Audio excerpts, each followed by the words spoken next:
Oi, tudo bem? Essa é a segunda parte da aula 9. Nós vamos, eu vou gravar essa aula e, embora assim ela tenha bastante detalhes, tem algumas coisas que são fundamentais aqui. Não tudo, vocês não precisam decorar tudo, é que esse assunto é um assunto assim bastante interessante porque tem um histórico aí. Eu, quando comecei a estudar esse assunto, eu estudei bastante história dos meios de resfriamento. E como tem algumas curiosidades, eu resolvi colocar, tá bom? Mas eu dei uma enxugada para que a gente só absorva realmente as coisas mais importantes, tá? Então, esse histórico é só para posicionar e porque tem algumas coisas que eu achei engraçadas, mas vocês não precisam ficar se preocupando em guardar essas informações dos históricos, tal, tá? Então, a aula é de meios de resfriamento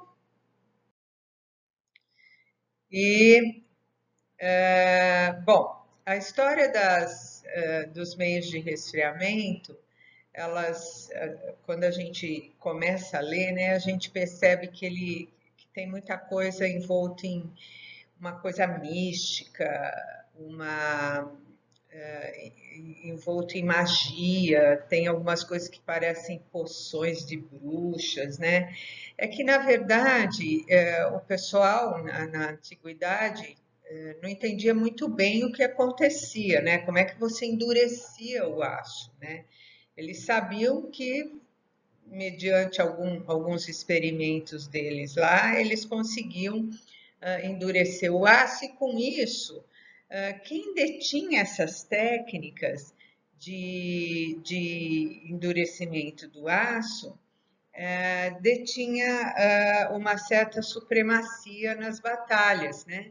Até porque, você imaginar a espada, que é feita de aço, quem tinha uma espada mais eficiente podia lutar sem que a espada quebrasse, enfim, com uma espada de menor tamanho. Só para vocês terem uma ideia, né? Os sarracenos, que eram os mouros, que brigavam contra os cristãos, né? Ou melhor, os cristãos brigavam contra os mouros, né? Os cristãos das cruzadas, os cristãos não dominavam muito bem essa técnica de endurecimento do aço. Então, as espadas dele eram aquelas espadas como a do rei Arthur, pesava 12 quilos. Enquanto a espada dos mouros, como eles dominavam muito bem a técnica de endurecimento de aço, elas pesavam 2 quilos. Agora você imagina, um cara lutando numa batalha com uma espada de 12 quilos, tendo que levantar e lutar, e o outro com uma de 2 quilos, tinha supremacia quem tinha espadas melhores e mais leves também. Sem pensar nas armaduras, tal, né? Todos esses instrumentos de guerra.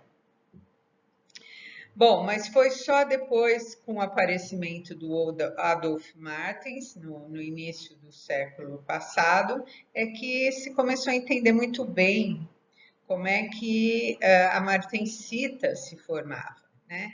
E a martensita, vocês já sabem disso, né? É dada o nome dela em homenagem a esse metalurgista famoso que é Adolf Martens. Então aí que se entendeu por que é que acontecia o endurecimento do aço. Bom, na verdade, assim, a história dos meios de resfriamento tem muitos mitos, né? Alguém já deve ter lido que as espadas eram temperadas na barriga dos escravos. O que consistia?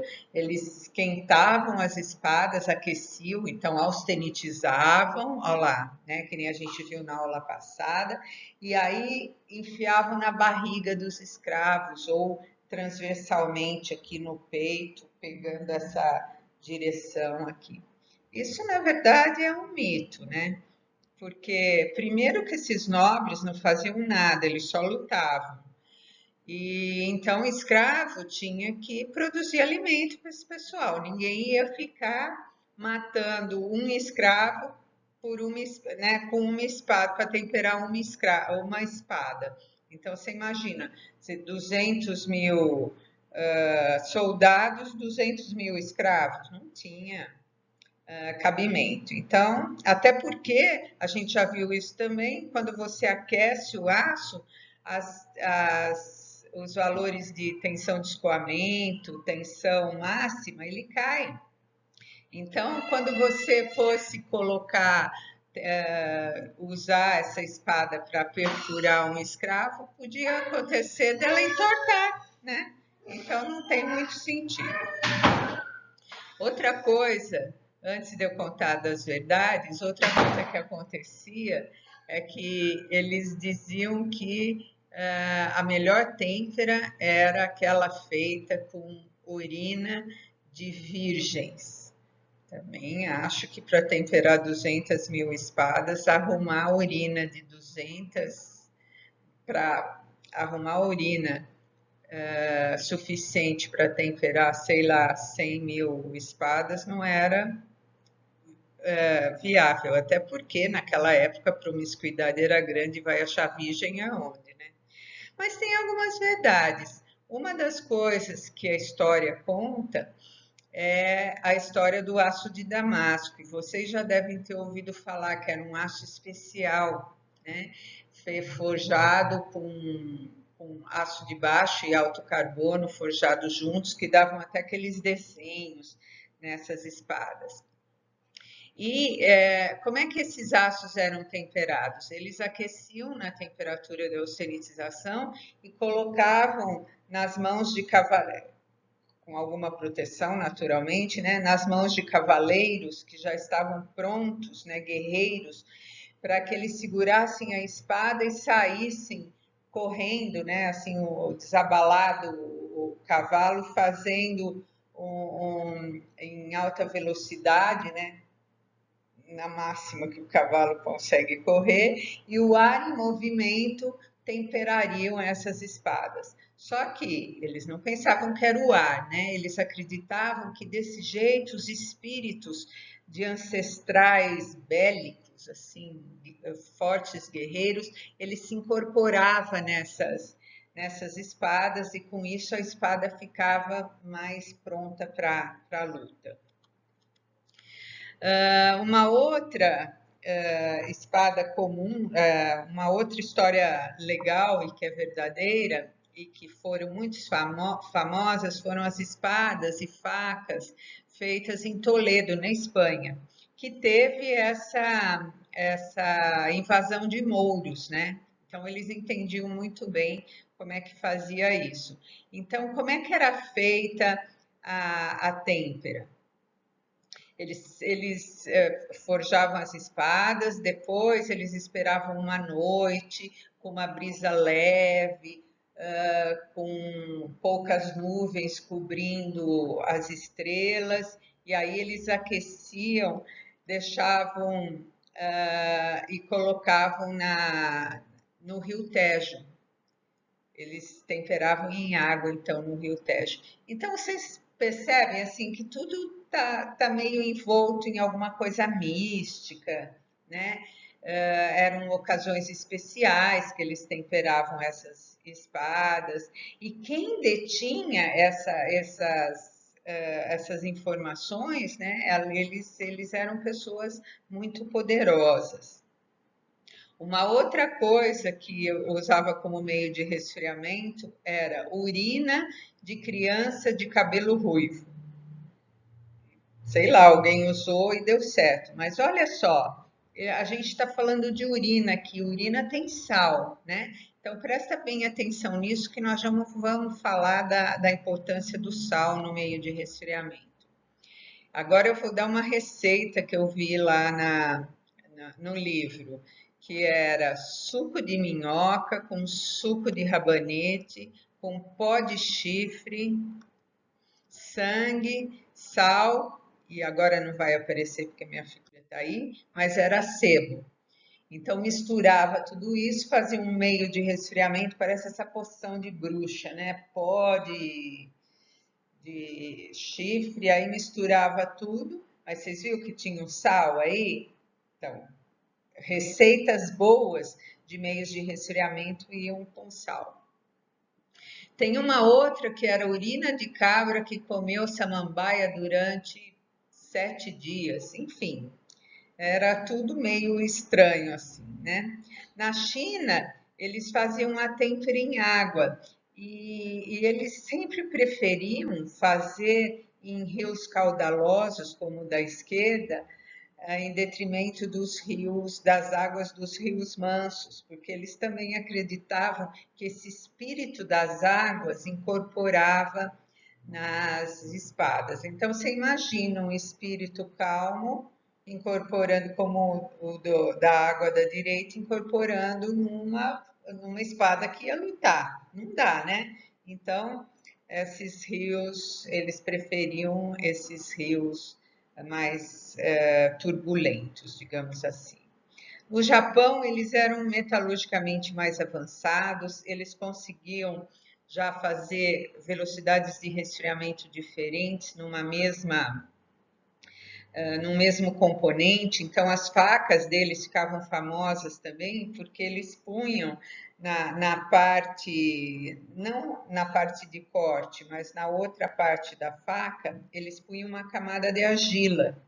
E na hora de temperar, essa argila funcionava como um isolante. Então, formava outras estruturas que não só a martensita, formava martensita com pelita, de acordo com a nossa aula passada lá, né? E essa estrutura ela é menos frágil do que a estrutura de martensita. Então, onde tem o gume cortante que você precisa de alta dureza, tinha só martensita. Na parte de cima, você tinha uma mistura de estrutura que dava uma certa tenacidade ao impacto. Então, as facas deles eram muito importantes e tinha alta tecnologia envolvida, né? Então, aqui tem um exemplo, eles temperavam em água também.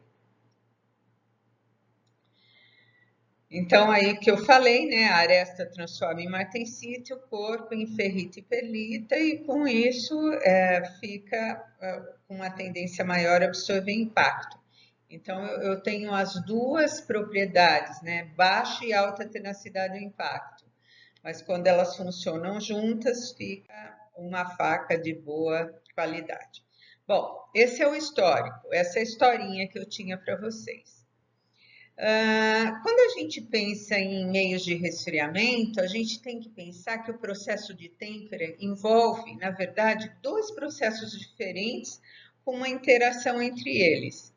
A dinâmica da taxa de extração de calor, que nada mais é do que a constante mudança do fluxo de calor de dentro da peça e da transferência do calor para a superfície.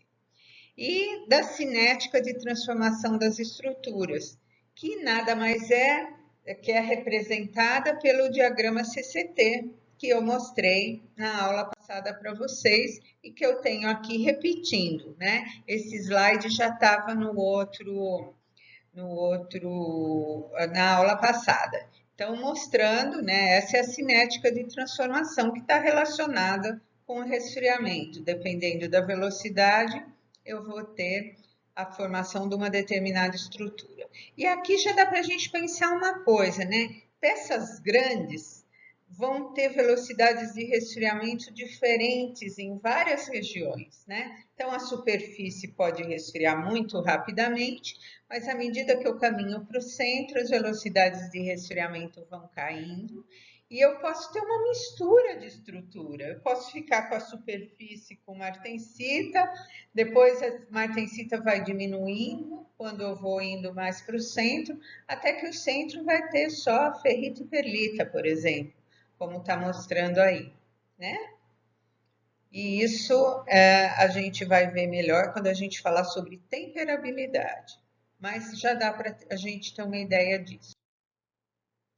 Bom, quais são os tipos de meios de resfriamento? Ainda não vou falar disso, né? A seleção do meio de resfriamento é uma associação, né? Eu preciso pensar que eu preciso de uma determinada taxa de transferência de calor para conseguir uma velocidade de resfriamento que não corte aquelas curvas de início e fim de transformação, porque se eu cortar, eu vou ter formação de estruturas difusionais, certo?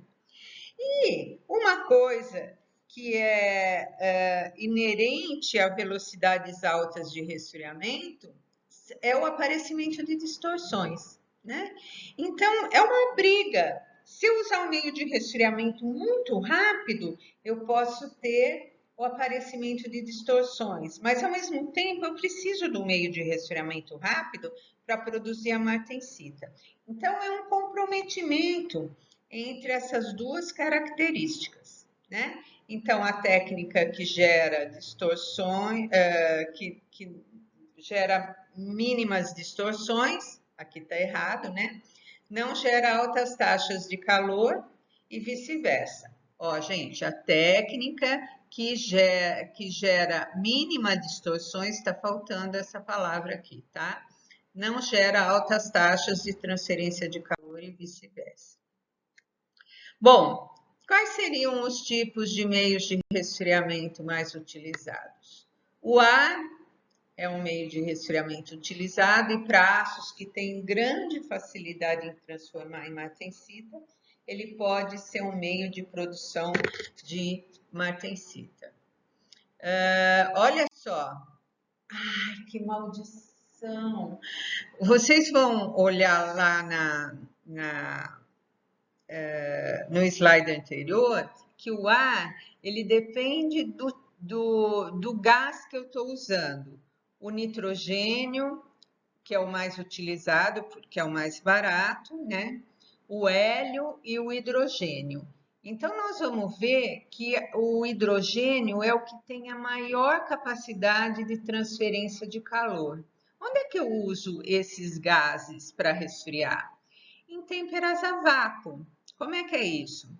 É um forno a vácuo, você coloca a peça, e isso é importante porque você tira o oxigênio, né? Se antes de aquecer você promove o vácuo, então ele vai aquecer por radiação, né? E aí vai austenitizar e na hora de resfriar entra um gás com alta pressão. Então, o gás mais eficiente para produzir melhores taxas de resfriamento é o hidrogênio, porque ele tem a maior capacidade de extração de calor. Mas ele é explosivo, né? E por isso que as pessoas não usam. Então, quando quer melhorar um pouco a qualidade do resfriamento, resfriar um pouco mais rápido, ou aumenta a pressão do nitrogênio, ou muda para hélio, que o hélio é um gás argônio, né? São gases que têm capacidades de transferência de calor maiores. Então, nos gases eu tenho o tipo do gás e a pressão do gás como variáveis para eu conseguir velocidades de resfriamento diferentes, certo? Agora, eu tenho os meios vaporizáveis, que são a água, o óleo, as soluções de polímeros. Sim, eu tenho polímeros solúveis em água, eu faço misturas de polímeros com água, uma solução. E soluções de sais. Olá, hein, gente? A gente já comentou da importância do sal, certo? Ó, eu coloquei alguns artigos aqui, porque esses artigos são artigos que eu escrevi, porque essa é a minha área de pesquisa, né? E como eu apresentei essa aula em outros locais, eu sempre ponho as minhas referências aí, para que o pessoal veja que eu trabalho com isso, tá? Nos meios vaporizáveis, como é que acontece o resfriamento? Então, ó, a têmpera em um meio líquido pode ocorrer em 3 estágios. O primeiro estágio, quando o aço é introduzido, Então, ele está quente e vai ser colocado nesse banho. Forma-se uma camada de vapor que rodeia o metal e o resfriamento se faz por condução e radiação através da camada gasosa. Porque a peça está tão quente que ela vaporiza o meio, né? Então, essa camada de vapor, na verdade, ela funciona como um isolante. Então, a queda de temperatura é lenta. Depois, conforme a temperatura vai caindo, essa camada de vapor colapsa e existe o estágio de formação de bolhas. Começa a formar uma série de bolhas e essas bolhas, elas funcionam como um processo de agitação, porque elas se movimentam.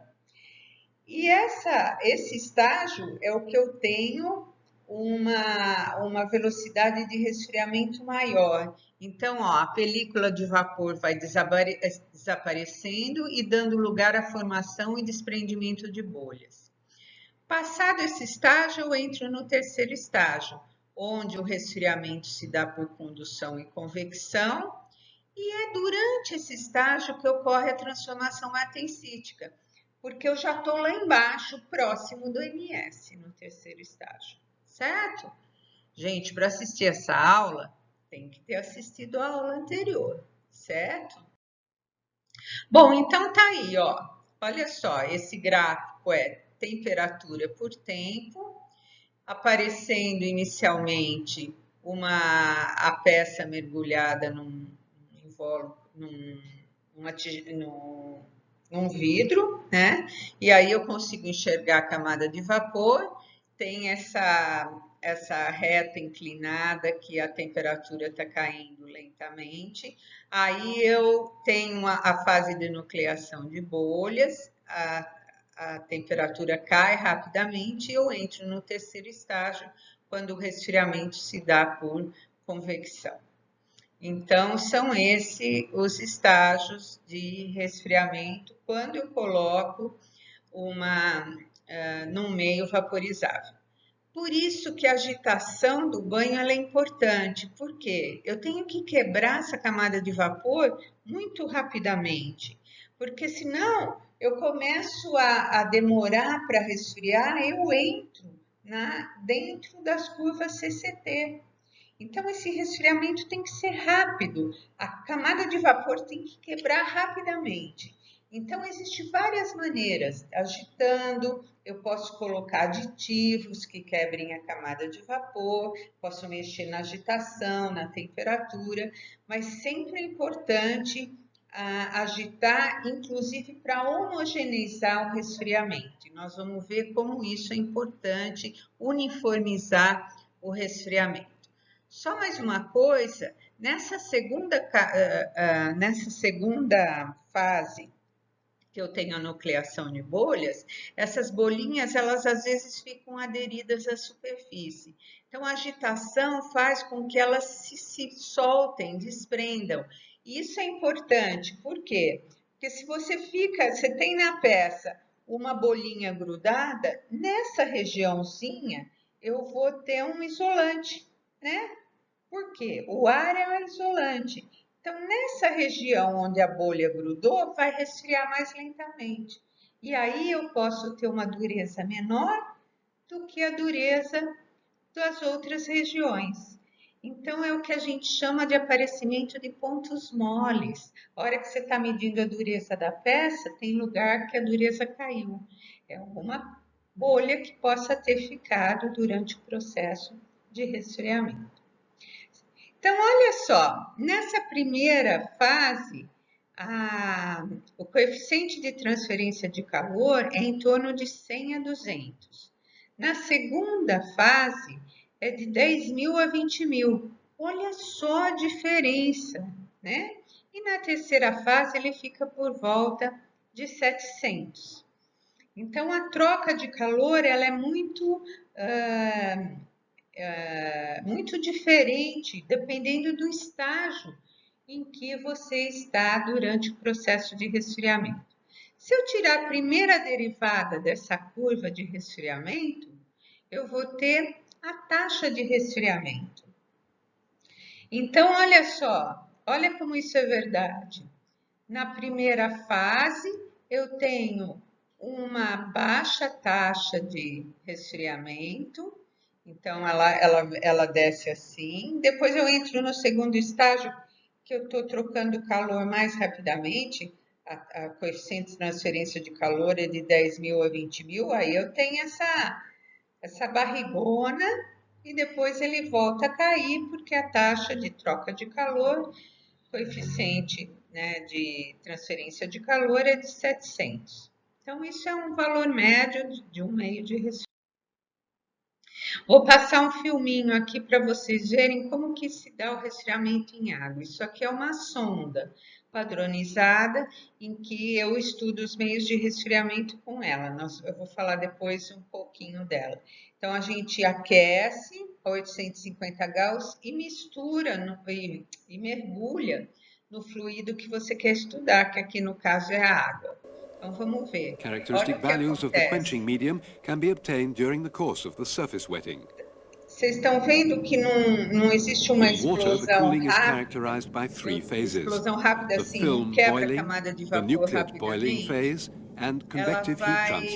Ela vai quebrando de baixo para cima, e aí eu tenho terceiro estágio, segundo estágio e primeiro estágio, simultaneamente, né? Então, olha que ruim. Tem regiões que está trocando calor a 700, tem região que está trocando calor de 10.000 a 20.000, e tem região que está trocando calor de 100 a 200, né? Porque as três fases estão acontecendo ao mesmo tempo. Se eu agito, eu dou uma uniformizada melhor. Por que essa não uniformidade é complicada? Porque tem gente que já está se transformando em martensite e tem gente que está austenitizado ainda. Regiões, né? Gente é regiões. Tem regiões que estão austenitizadas e tem regiões que não estão. Characteristic values of the quenching.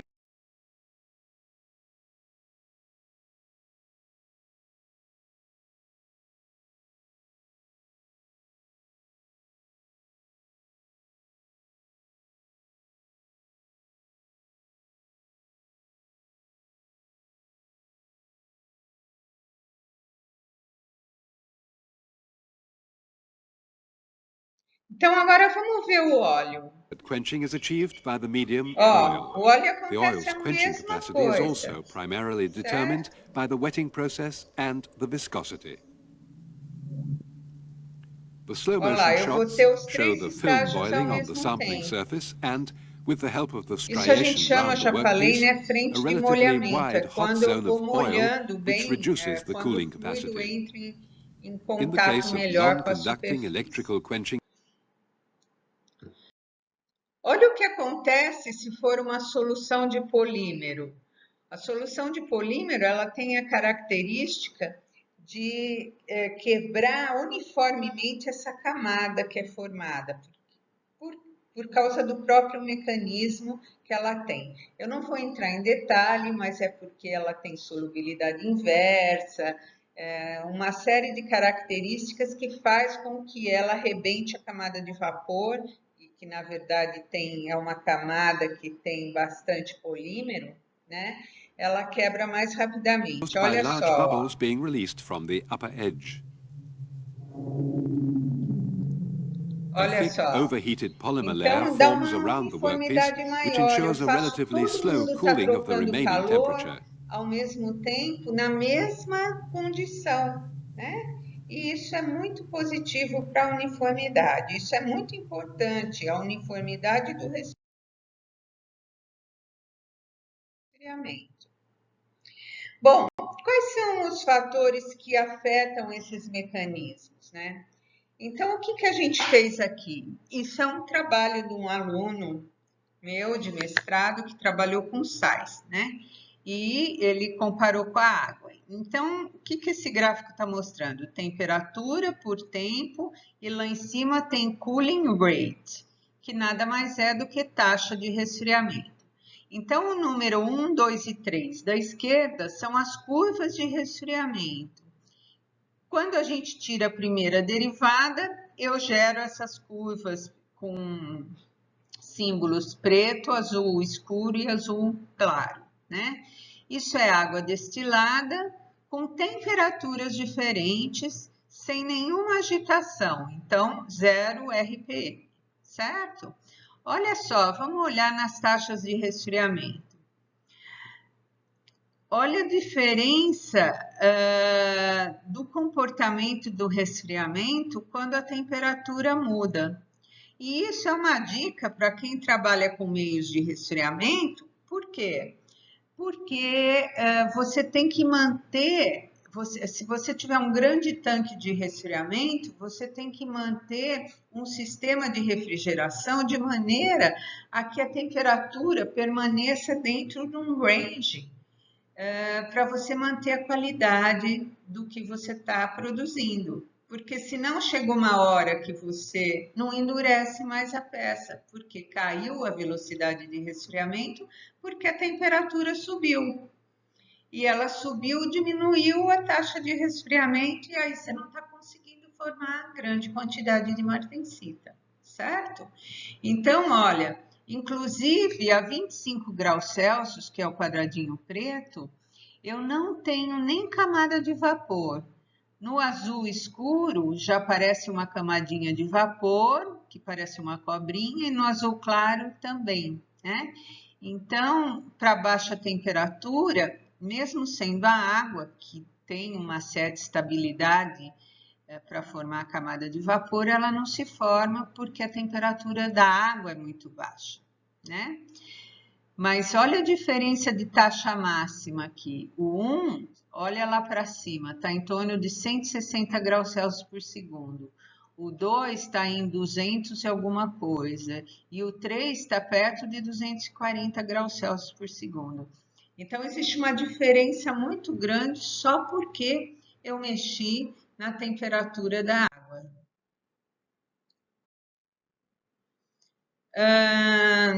Olha os diversos meios de resfriamento aqui. Os meios não voláteis são metais, sais fundidos e gases, né? A gente já falou disso. Metais? Chumbo, como ele tem ele fica líquido numa temperatura, ele entra, a temperatura de fusão dele é baixa, dá para fazer austêmpera nele, né? E ele não é volátil, ele não forma essas camadas de vapor. Mas não interessa isso para a gente. Nós estamos estudando os voláteis, que são compostos à base de água e óleos. E os óleos, os mais utilizados são os óleos derivados de petróleo, né? São óleos parafínicos muito parecidos com os óleos lubrificantes, só que com outros tipos de aditivos. Então, olha a diferença de comportamento, né? Essa curva à esquerda é uma solução com 10% de sal a 30 graus Celsius. Olha como resfria rápido, né? O sal, ele é eficiente em retirar calor. Olha a outra de bolinha preta fechada. Vamos ver o que é. Bolinha preta, 10% de polímero a 30 graus, então é uma solução de polímeros a 30 graus. Depois nós temos 30 graus a água, né, que é esse triangulinho com uma linha pontilhada, um triangulinho aberto. Então os comportamentos são muito variados em função da escolha do meio de resfriamento. Como é que a gente descreve o poder de resfriamento? Uma das coisas que a gente faz é calcular o valor H de Grossman, que isso é uma coisa que foi desenvolvida, né? Esse coeficiente, ele foi desenvolvido por volta de 1950, mais ou menos. Esse Grossman, ele estudava bastante essa transferência de calor e ele chegou num índice que a gente chama valor H de Grossman, que é uma relação entre o coeficiente de transferência de calor, H, dividido por 2 vezes a condutividade térmica do aço. Então, esse número H, ele diz o quanto esse meio de resfriamento é eficiente. Quanto maior for esse número, é porque o H é maior, o coeficiente de transferência de calor é maior. Então, ó, se a gente... aqui eu pus a fotografia do Grossman, porque sempre quando eu estudo, eu gosto de olhar a cara do cara que desenvolveu isso. Eu tenho isso, sou assim, simpático ele, né? Bom, então aqui, valores de H. Então, os valores de H, eles estão relacionados à severidade da têmpera, né? Então, aqui eu tenho óleo, água e salmoura. E aqui eu tenho as unidades, polegada menos 1, milímetro a menos 1. Polegada menos 1, milímetro a menos 1, polegada menos 1, milímetro a menos 1. Por que dá essa unidade? Se eu dividir coeficiente de transferência de calor por condutividade térmica, vai sobrar uma unidade linear embaixo. Então, o coeficiente, o H de Grossman, ele tem unidade, muito embora na maior parte dos gráficos ele venha só como um número mesmo. Mas é para lembrar que tem unidade. E normalmente ele vem nesses ábacos que nós vamos usar, acho que na aula que vem ou na outra, a gente vai usar esses valores de H e na maioria das vezes ele está como polegada menos 1, certo? Só que não aparece polegada menos 1, aparece H igual a 1, H igual a 2, certo? Mas olha só, então vamos pegar a condição de agitação moderada. O óleo tem 0,35 polegada menos 1, a água tem 1,1 polegada menos 1 e a salmoura tem 2,2. Nossa, olha, a salmoura ela é muito mais eficiente para retirar calor do que a água, que já tem uma grande capacidade de extração de calor, e do que o óleo, que é um meio mais brando. E se a gente pegar dentro do mesmo meio de resfriamento, a agitação também muda essa capacidade de extração de calor. Se eu fizer uma agitação muito rápida, o óleo que sem agitação tinha H igual a 0,25, ele vai para um H igual a 1,10, né? Então, mostrando que eu tenho parâmetros para controlar essa capacidade de extração de calor. Lembrar sempre que toda vez que eu aumento muito essa capacidade de extração de calor, eu estou favorecendo a distorção. Então, eu preciso tomar cuidado. Olha, vou contar uma coisa para vocês. Quando a martensita se forma, eu tenho um aumento de 4% em volume, é impossível fazer uma têmpera com 0 de distorção. Não tem jeito, né? Uma vez eu fui na empresa, o engenheiro lá falou, olha, quando o cliente vem e fala para mim, eu quero 0 de distorção nessa têmpera, ele fala para o cara, então não tempera, porque vai distorcer. O que a gente tem que fazer é fazer um controle disso para que a distorção seja mínima, certo? E se ela for muito alta, pode ter um retrabalho da peça depois de temperar. Às vezes a distorção e as tensões envolvidas, elas são tão intensas que trinca, o material trinca, né? E é isso que a gente tem que evitar, porque vocês imaginam um componente que passou 12 horas usinando, sei lá, eu estou chutando o valor, e aí chega lá no final, que você vai temperar, ele trinca. Você é mandado embora, né? Porque você perdeu a peça. Então, o tratamento térmico, como é uma das etapas finais da produção do componente, ele precisa ser bem dimensionado, né? Então, a gente precisa ter bastante consciência disso. Bom, por que o sal é tão bom? Então, olha só, Uma das explicações, que é a mais simples, é essa solução que tem sal. Quando você mergulha o metal quente, né, os cristais eles ficam aderidos, eles tendem a se aderir na superfície quente do metal. Só que aí ocorrem microexplosões desse sal, desses cristais. E essas explosões, elas acabam empurrando, né, os fragmentos de sais que rompem a camada de vapor. Então, o meio de resfriamento que é composto por sal, ele praticamente não tem camada de vapor. Então, o resfriamento acontece muito mais rapidamente por conta disso.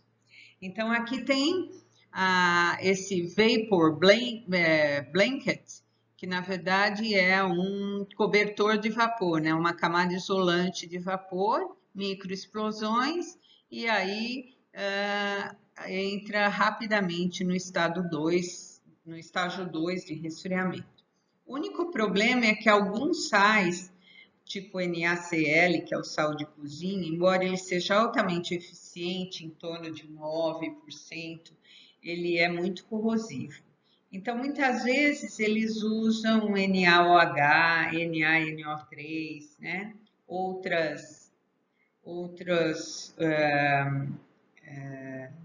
Eles usam outros aditivos na água para promover esse resfriamento. A frente de molhamento é aquilo que a gente viu, né? Que é essa coisa que vai acontecendo devagar. Então, olha só. Aqui está mostrando no da esquerda, que foi o que a gente viu no filminho e é o que a gente está vendo na foto da sonda direita, né? Que a parte de baixo está num processo convective cooling, né? Que eu já estou no terceiro estágio. Depois eu tenho uma região em cima que é o nucleate boiling, que é quando eu tenho essa formação de bolhas muito intensas. E depois a parte de cima eu estou ainda no vapor blanket. Então, assim, praticamente o fluido não está em contato com a superfície ainda, por isso ele não molhou a superfície. Por isso que chama frente de molhamento ou remolhamento. Se eu fizer uma disposição de como é que está variando o coeficiente de transferência de calor, que é o HTC, Heat Transfer Coefficient, eu vou ver que esse no nucleate boiling é onde eu tenho a maior taxa de resfriamento. Então, o pessoal está trocando calor de uma maneira muito não homogênea, e isso favorece as distorções. Então, olha, esse é um outro filminho que mostra a água, o óleo e depois o polímero, para mostrar como é que fica mais homogêneo quando eu uso o polímero. The time-dependent temperature distribution in the cross-section of the sample during quenching, first in polymer, is visualized by simulation calculations. The whole sample surface cools here practically simultaneously. This leads to an even hardness on the surface and minimal distortion.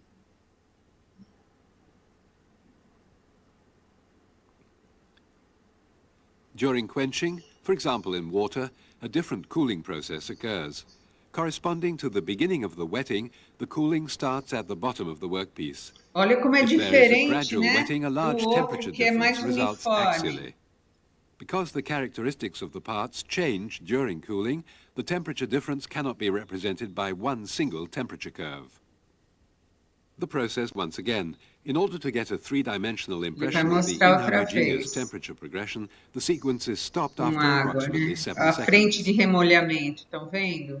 The temperature distribution, which is predominant at this point, is presented here three-dimensionally.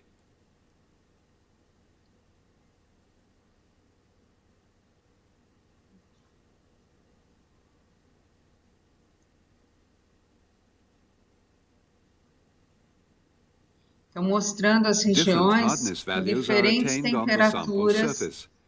During this cooling process, the hardness falls from the lower end of the sample to its upper end. The results obtained in these laboratory experiments are... Entenderam? Então, quanto mais homogêneo for, melhor para diminuir as distorções. The time to...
Bom, olha só, esse foi um trabalhinho que eu fiz foi com uma iniciação científica da FAPESP, que nós vamos ver que a gente tempera alumínio também, só que a gente não forma martensita, a gente tempera, que é para resfriar rápido, e com isso a gente conseguir manter em solução um determinado soluto. Mas o grande problema é que toda vez que você tenta resfriar rápido, se a peça é muito fina, você tem problema de distorção. Então, aqui a gente fez um experimento com água fria, água quente, fez com soluções de polímeros, mostrando a chapa, qual era o comportamento dessa chapa de alumínio, né? Como o polímero ele dá um resfriamento mais homogêneo, a tendência à distorção é menor. Então, se a gente olhar, nós vamos ver, ó, que a 70 graus a distorção foi menor, né? A água a 70 graus, a 30 graus ela distorceu bastante e com a solução de polímero, que normalmente é indicado a fazer 40 graus Celsius, praticamente não houve agitação. Ai, que maldição! Praticamente não houve distorção. Então, vejam como é importante ter um resfriamento mais uniforme. Bom, então a gente já falou de trincas e distorções. A responsável por isso são as tensões residuais que ficam, né? Porque quando está quente, expande, quando está frio, contrai. A resistência com temperatura maior diminui. Se eu tiver transformação de fase, por exemplo, para martensita, eu vou ter aumento de volume. E se eu tiver severidade alta, seções mais finas vão resfriar muito mais rapidamente, eu vou ter não uniformidade, tudo isso acaba levando a esse problema de trincas e distorções. Bom, qual que é a velocidade crítica de resfriamento? Eu consigo calcular, né? É a velocidade, eu tenho que passar tangenciando aqui, certo? Então, eu tenho que descer esse tanto, descer de 800 e de 700, aqui no caso é ácido tetóide, eu vou ter que descer de uns 730 até onde é o nariz da curva, onde tem essa outra bolinha rosa, 450, então eu vou ter que descer de 720 a 450 em quantos segundos? Vamos ver, em mais ou menos uns 6 segundos, né? Então, isso é a velocidade crítica de resfriamento. Eu consigo calcular para saber em quais partes ou em qual a menor espessura que eu vou, a maior espessura que eu vou conseguir formar martensita, certo? Bom, quando a gente faz esses ensaios com essas sondas, a gente usa diferentes normas. Todas são da STM, essa 10D6200 é para óleo e a D6482 é para soluções de polímeros. A sonda é uma sonda de aço inox ou de Inconel 600 e o tubo que essa sonda ela é maciça, ela tem 2,5 polegadas, né, de comprimento, meia polegada, 4 vezes 2 polegadas de comprimento, e vai um Thermopar tipo K no centro geométrico. E depois tem um tubo que protege os termopares. Ela é desse tipo aqui, ó. Tem mais de 2 polegadas. É porque eu preciso que ela tenha 4 vezes o comprimento, 4 vezes o diâmetro, tá? Aqui tem. E é com isso que a gente faz estudo dos fluidos de resfriamento, de possíveis contaminantes, o que eles fazem nos meios de resfriamento. E o nosso laboratório é um dos poucos aqui no Brasil que faz esse tipo de coisa. Existem alguns pontos interessantes que a gente levanta quando faz o estudo dessas curvas de resfriamento, que o TX, é o primeiro lá da curva vermelha, está escrito Leidenfrost, que é a temperatura onde você tem a quebra da camada de vapor, né? Que é a chamada temperatura de Leidenfrost. Depois tem o TX, que é a taxa 700 graus, que ela é importante também. Mais do que a taxa 600, a taxa máxima, que é onde eu tenho maior troca de calor, a taxa de resfriamento a 300 e a 200 graus, porque grande parte dos aços tem o MS nessa faixa de temperatura. Então, eu sempre gosto de observar qual é o comportamento na hora que vai começar a formar martensita, né? Que seria muito bom que fosse o menor possível, porque aí eu já estou lá embaixo, onde só forma martensita, não vou formar mais nenhuma outra estrutura. Então, se ela acontecer de uma maneira, uma transformação bem lenta, é melhor do que uma transformação rápida. Em cima eu preciso andar logo, né? No primeiro e segundo estágio, porque senão eu posso cruzar as linhas de início e fim de transformação de fases difusionais. Mas depois que eu atingir o MS, aí não tem mais perigo delas se formarem. Então, é legal que a troca de calor seja um pouco mais lenta. Então, olha aqui, já pode sair. Estamos enrolados ainda, gente. Beijo grande, viu? Tchau, tchau.